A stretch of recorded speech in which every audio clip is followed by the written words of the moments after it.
Grupo europeu é acusado de compra ilegal de fazenda maior que cidade de São Paulo, na Amazônia. INCRA pediu a anulação da compra da fazenda Novo Macapá, na Amazônia, pelo Grupo Europeu Agrocortex. O Instituto Nacional de Colonização e Reforma Agrária, INCRA, pediu a anulação da compra da fazenda Novo Macapá, na Amazônia, pelo Grupo Europeu Agrocortex, alegando que a aquisição foi feita de forma irregular. A fazenda, que exporta madeiras nobres como mogno e cedro, tem 190 mil hectares, o equivalente a uma área maior que a cidade de São Paulo. A lei que restringe a aquisição de terras por estrangeiros é da década de 1970. Depois de solicitar parecer da Advocacia Geral da União, o INCRA concluiu que a venda deve ser considerada nula, em ofício assinado em dezembro de 2022 pelo superintendente do INCRA no Amazonas, João Batista Jornada. A Agrocortex, controlada por espanhóis e portugueses, comprou partes da Batisflor, empresa original dona da terra, em 2014 e 2016.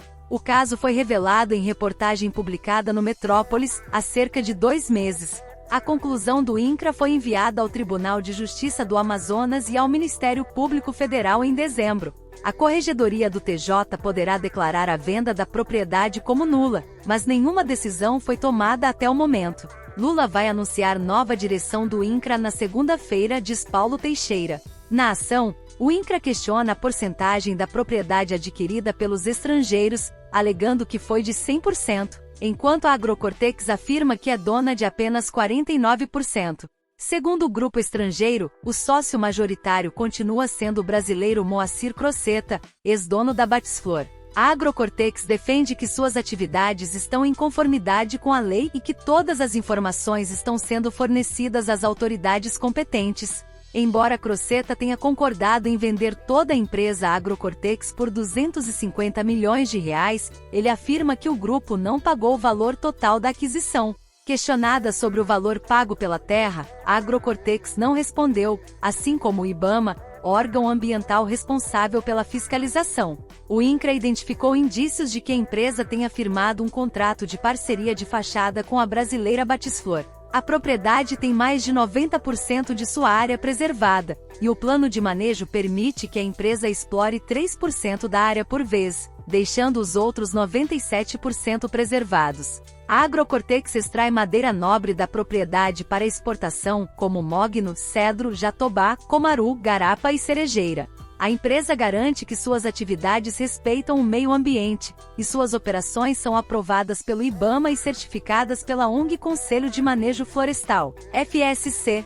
A Agrocortex alega que cerca de 3% da propriedade é destinada a comunidades locais, ribeirinhos e indígenas. A Agrocortex também vende créditos de carbono, que remuneram quem adota práticas sustentáveis como o plantio de árvores, a fim de compensar as emissões de carbono de empresas compradoras. Lula vai anunciar nova direção do INCRA na segunda-feira, diz Paulo Teixeira.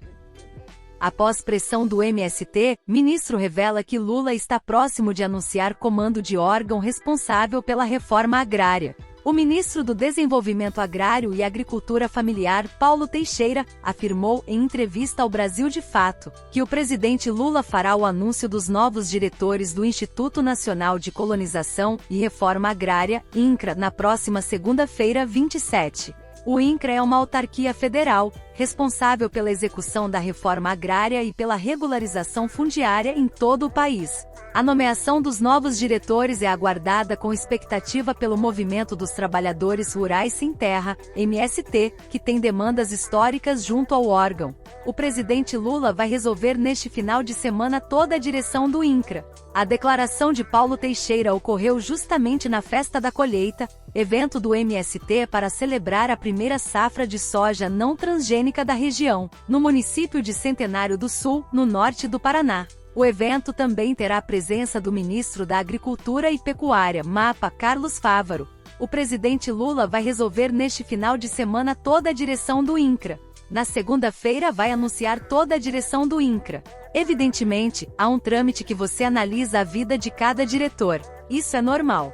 Mas está tudo solucionado e encaminhado para a decisão do presidente Lula, que vai anunciar o presidente do INCRA, declarou o ministro. Pressão para nomeação no INCRA vem da necessidade de apoio técnico, diz coordenador do MST. A reforma agrária é um tema central para o MST e outros movimentos populares do campo, que lutam por terra, moradia, alimentação e trabalho. O INCRA é o órgão responsável pela execução da reforma agrária, com a atribuição de adquirir, desapropriar e distribuir terras para trabalhadores rurais sem terra.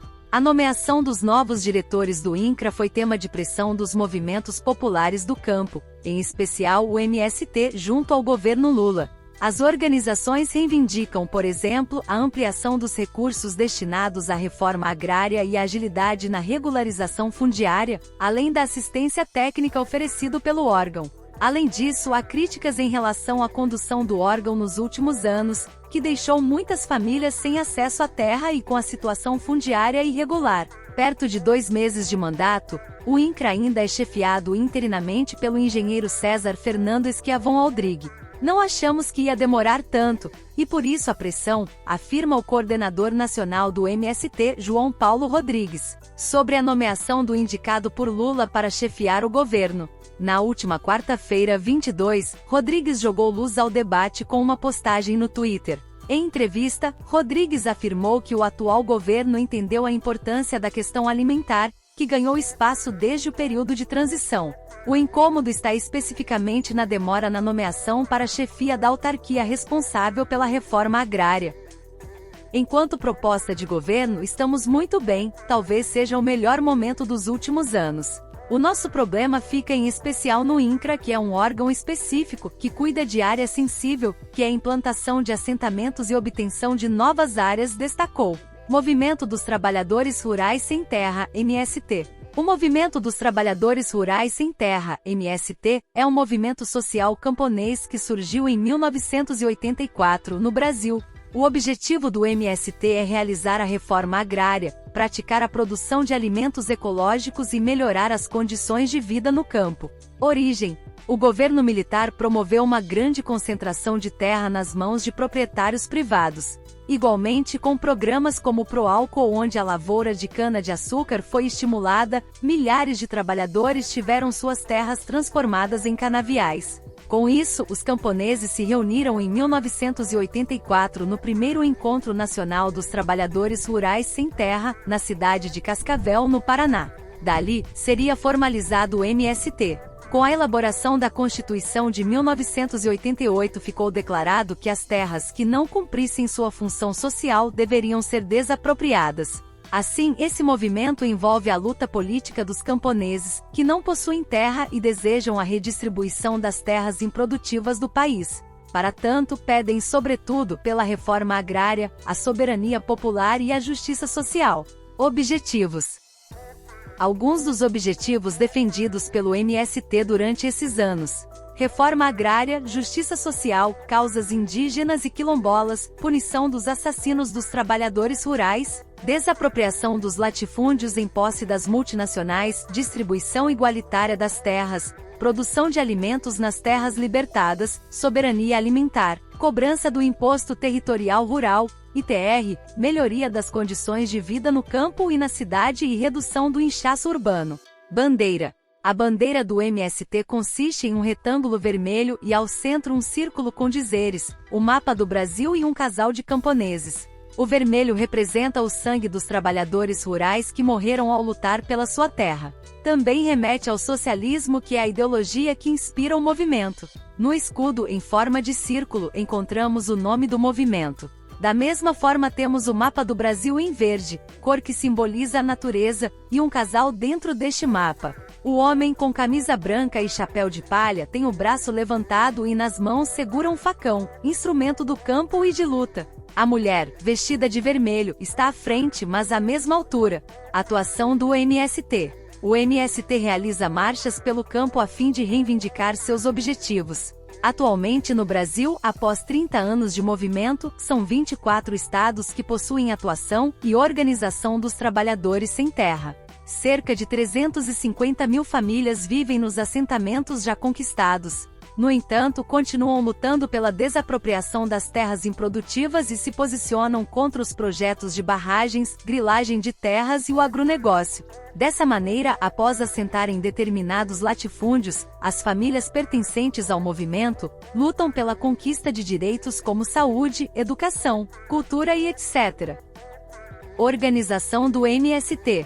Desde sua fundação, o movimento é organizado por meio de assembleias e congressos. A primeira é desenvolvida nos próprios assentamentos dos trabalhadores, onde todos têm direito ao voto. Mulheres, homens, jovens ou velhos. Expresso de forma organizada por meio das ações de sindicatos, partidos, da Comissão Pastoral da Terra ou muitas vezes anônima, nos gestos de milhares de apoiadores e simpatizantes da luta. Há sempre 2 coordenadores, um homem e uma mulher, estimulando assim a participação feminina na política. Também o movimento conta com uma assembleia onde comparecem membros de todo o país, o Congresso Nacional do MST, que ocorre a cada 5 anos. Igualmente, não há um presidente nacional da organização, e sim um colegiado. Entretanto, a personalidade mais visível do MST é o economista gaúcho João Pedro Stedley. O MST recebe recursos de algumas ONGs, nacionais e internacionais, que apoiam a causa dos camponeses e que têm o mesmo objetivo de implementar a reforma agrária no país.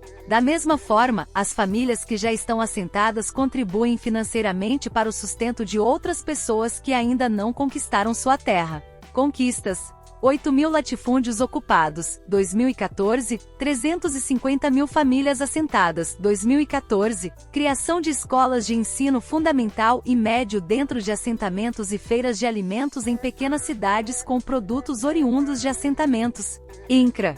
O INCRA, Instituto Nacional de Colonização e Reforma Agrária, é uma autarquia federal da administração pública brasileira criado pelo Decreto número 1110. 9 de julho de 1970. Sua principal missão é lutar pela implementação da reforma agrária no Brasil. Via Campesina. A Via Campesina, fundada em 1993, corresponde a uma organização internacional de camponeses. A Via Campesina é um movimento internacional que coordena organizações de camponeses, trabalhadores rurais, mulheres rurais e comunidades indígenas de Ásia, África, América e Europa. A Via Campesina foi fundada em 1993 na Bélgica e atualmente é formada por 182 organizações em 81 países. A Via Campesina defende a soberania alimentar, a reforma agrária popular, a agroecologia e os direitos dos povos do campo. Alguns dos países que compõem a Via Campesina são Argentina, Brasil, Chile, Colômbia, Cuba, Equador, México, Peru, Venezuela, América Latina, Burkina Faso, Mali, Marrocos, África, Índia, Ásia, França, Europa. Essa não é uma lista completa. Você quer saber mais sobre os países ou as ações da Via Campesina? A instituição congrega os movimentos sociais e organizações de todo o mundo, de modo que propõe a articulação dos processos de mobilização social popular. A Via Campesina aponta como prioridade a reforma agrária, a soberania alimentar, dentre outros direitos dos trabalhadores rurais. O MST colabora com a Via Campesina, assim como de vários outros movimentos internacionais que tratam da questão de distribuição da terra. O que é agronegócio? Agronegócio vem da palavra em inglês agribusiness e representa o conjunto de atividades agrícolas e industriais no caminho do campo ao consumidor final. Hoje, o agronegócio está entre os maiores geradores de emprego no mundo. Brasil. O agronegócio é uma das atividades mais lucrativas do mundo. No Brasil, o setor representa 23% do PIB, Produto Interno Bruto, segundo o IBGE, Instituto Brasileiro de Geografia e Estatística. Nos últimos 25 anos, conforme o Ministério da Agricultura, Pecuária e Abastecimento, MAPA, a área plantada cresceu 53% e a produção 260% e a produtividade aumentou 135%. Os produtos de maior valor no agronegócio brasileiro são algodão em pluma, arroz, feijão, milho, complexo soja, grão, farelo e óleo, café, açúcar, laranja, carnes, celulose e papel. Algodão. A produção de algodão ocorre em lavouras do Mato Grosso, Goiás e Mato Grosso do Sul. Já o arroz é cultivado no Rio Grande do Sul, Santa Catarina, Tocantins, Mato Grosso e Maranhão. Milho. Estamos em segundo lugar na produção de milho, ficando atrás somente dos Estados Unidos. As lavouras do grão estão instaladas no Mato Grosso, Paraná, Mato Grosso do Sul, Goiás, Minas Gerais, Rio Grande do Sul e São Paulo. Soja. O país é destaque na produção do complexo soja, ficando em primeiro lugar nas vendas de grão, seguido pelos Estados Unidos. Também fica em segundo lugar na produção de farelo de soja e óleo de soja, cuja liderança é ocupada pela Argentina. A nossa produção de soja está em campos de Minas Gerais, Paraná, Rio Grande do Sul, Goiás, Minas Gerais e Bahia. Cana-de-açúcar. Também somos líderes na produção de cana-de-açúcar plantada em Mato Grosso do Sul, Goiás, Minas Gerais, São Paulo, Sergipe, Alagoas, Pernambuco, Paraíba, Rio Grande do Norte e Ceará. Celulose, trigo e laranja. Entre as experiências bem-sucedidas de produção está a celulose e papel por meio das chamadas florestas plantadas, encontradas no Mato Grosso do Sul e São Paulo. Do Paraná e Rio Grande do Sul sai o trigo e a laranja é oferecida por São Paulo. Carne. Entre os produtos que também dividem espaço entre os de maior rendimento para o agronegócio nacional está a carne bovina. O rebanho brasileiro é o segundo maior do mundo, liderado pela Índia. É, contudo, o primeiro na produção de frango e o quarto de carne suína. A produção nacional de carne ocorre, em ordem de tamanho do rebanho, no Mato Grosso do Sul, São Paulo, Goiânia, Paraná, Rondônia e Rio Grande do Sul. Segundo dados do Ministério da Agricultura, Pecuária e Abastecimento, tudo indica que o agronegócio vai continuar a ser um mercado próspero nos próximos anos. O agronegócio fez com que a paisagem rural mudasse. Antigamente se tinha a ideia do campo como zonas atrasadas, mas a produção de alimentos em escala industrial fez com que isso mudasse completamente. O sistema envolve uma complexa cadeia produtiva, que é o caminho percorrido por um produto desde a sua elaboração até o consumidor final. Nesse intervalo está inserida a logística do agronegócio, composta por empresas e indústrias montadas exclusivamente para auxiliar cada etapa deste sistema. Por exemplo, a carne bovina que chega ao prato envolve a fabricação de uma série de produtos impensáveis ao consumidor. Em primeiro lugar temos os estábulos, os pastos, rações, etc. Igualmente a seleção dos melhores animais, reprodução e cuidados de higiene. Há ainda as ferramentas, medicamentos, maquinários de transporte, abate, corte e distribuição. Profissionais. O agronegócio é um setor que emprega 12% da população economicamente ativa do país, o que supõe 35% dos empregos do Brasil. Os dados são da Conferência Nacional da Agricultura, de 2015. Além de técnicos, agronegócios emprega profissionais especializados como veterinários, agrônomos, engenheiros agrônomos, químicos, biólogos, etc. Para cada um desses itens há empresas e profissionais que atuam em diferentes momentos. No caminho da cadeia produtiva da produção de carne está a geração de muitos postos de trabalho e principalmente lucro. Empresas. No Brasil atuam vários gigantes do agronegócio como a suíça Nestlé e a anglo-holandesa Unilever. No entanto, empresas nacionais como a JBS Friboi e a Brasil Foods cresceram e têm nas exportações suas maiores fontes de receitas. O Brasil é o celeiro do mundo, em cada 5 pratos de alimentos consumidos no mundo, 1 vem do Brasil.